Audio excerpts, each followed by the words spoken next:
Hello everyone. Good morning. Today's our subject name is Manufacturing Engineering 1, Unit 2, Metal Working Processes.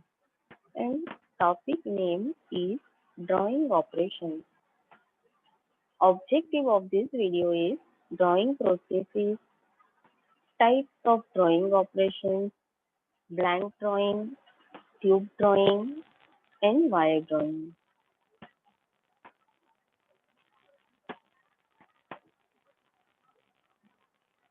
And in this drawing process, whole working process. Drawing process is whole working process. This process may be appreciably increase the strength and hardness of metal. This process is used for manufacturing wire, tube, cap, etc. Drawing process is cold working process. Cold working process means room temperature જે છે એ room temperature ઉપર process કરવામાં આવતી હોય તો cold working process કહી શકાય. This process may be appreciably increase the strength and hardness of metal. આ process થી કદાચ strength અને hardness વધી શકે metalની. metalની strength અને hardness વધી શકે. Drawing process થી this process is used for manufacturing wire, tubes and caps. Wire tube અને કેપ બનાવવા માટે આ પ્રોસેસનો યુઝ કરવામાં આવે છે. The machine used for wire and rod is called draw bench. Drawing process માટે વાયર કે રોડ બનાવવા માટે જે મશીન યુઝ કરવામાં આવે છે તેને ડ્રો બેન્ચ કહેવામાં આવે છે. Types of drawing operation: blank drawing, tube drawing and wire drawing. Blank drawing માં blank બનાવવામાં આવે છે, tube drawing માં tube અને wire drawing માં wire. First we will see blank drawing. This process is used to prepare cup shape from metal work. This process is carried out in different strokes. એક જ વારમાં નથી બની જતું blank જે હોય એ પણ ઘણા બધા સ્ટ્રોક કરવા પડે છે એ પછી આપણી પ્રોડક્ટ રિક્વાયર્ડ હોય એ બને છે. કપ બનાવવા માટે કેવી રીતે પ્રોસેસ કરવામાં આવે છે અહીંયા બતાવેલું છે. આ જે ને એ આપણો બ્લેન્ક છે. આ કપ બનાવવા માટેની ડાઈ છે. કપ જેવો શેપ આપેલો છે ડાઈમાં. આ પંચ છે બે બાજુમાં બે. આ કપિંગ પંચ છે. આ બ્લેન્કિંગ માટેના પંચ છે. આ કપિંગ પંચ સ્ટ્રીપ છે. ઉપરથી આવી રીતે આ પંચ નીચે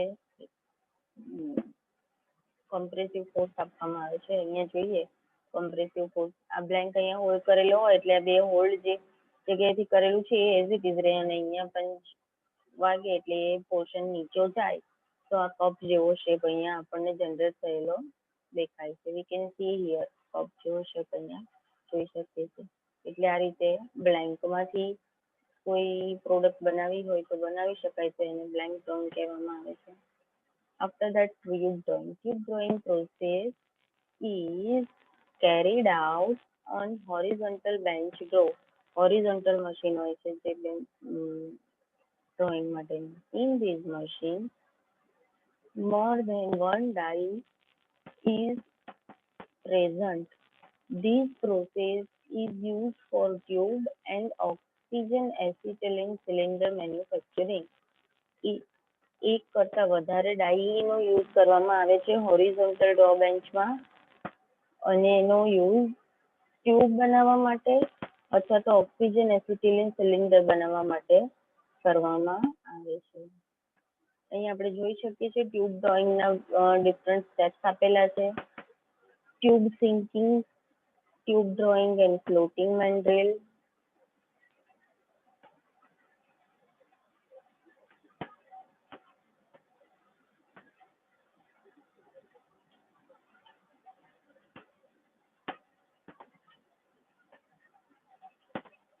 tube drawing with fixed mandrel and tube drawing with moving mandrel.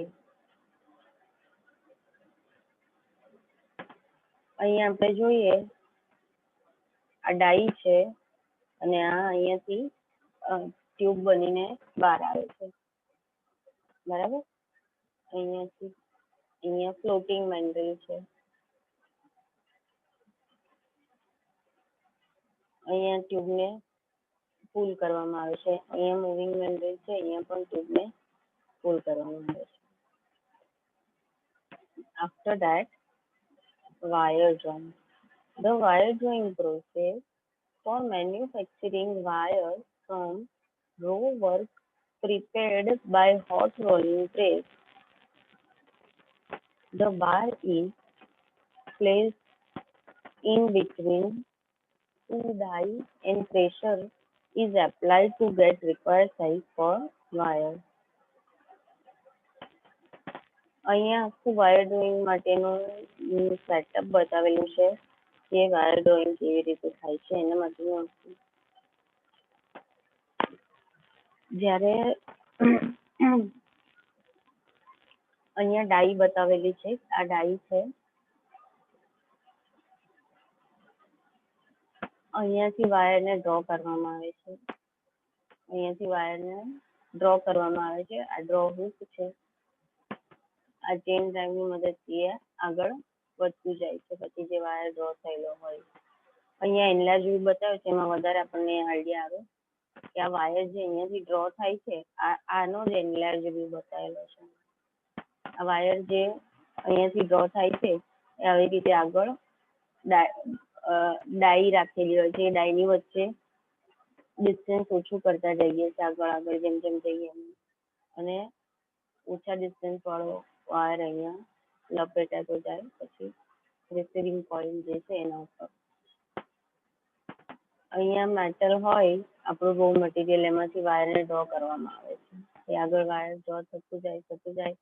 આ ડાઈ વચ્ચે ડિસ્ટન્સ ઘટાડતા જઈએ એટલે જે વાયર છે વાયરની થિકનેસ વધતી જાય. પ્રેશર આપવામાં આવે બે ડાઈ ઉપર.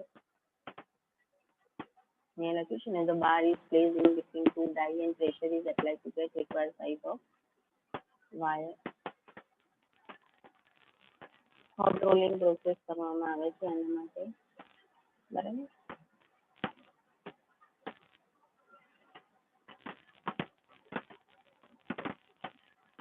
We can see here wire drawing, continuous type wire drawing છે, આ સિંગલ સ્ટેજ. કન્ટિન્યુઅસમાં ગ્રેજ્યુઅલી આવી બે ત્રણ ડાઈ લગાડેલી હોય અને એ વચ્ચે ડિસ્ટન્સ ઓછું કરતા જતા હોઈએ એટલે જેમ જેમ આગળ જાય તેમ તેમ વાયરની થિકનેસ ઘટતી જાય. અહીંયા એક જ હોય એટલે ઈચ એન્ડ એવરી ટાઈમ આપણે અહીંયાથી એક જ પાસમાં જે વાયર નીકળે એ ફરીવાર અહીંયાથી પાસ કરવો હોય તો આ બે વચ્ચેનું ડિસ્ટન્સ ફરીવાર એડજસ્ટ કરવું પડે, એક જ ડાઈ હોલ્ડર અને એક જ ડાઈ સિંગલ સ્ટેજ હોય તો.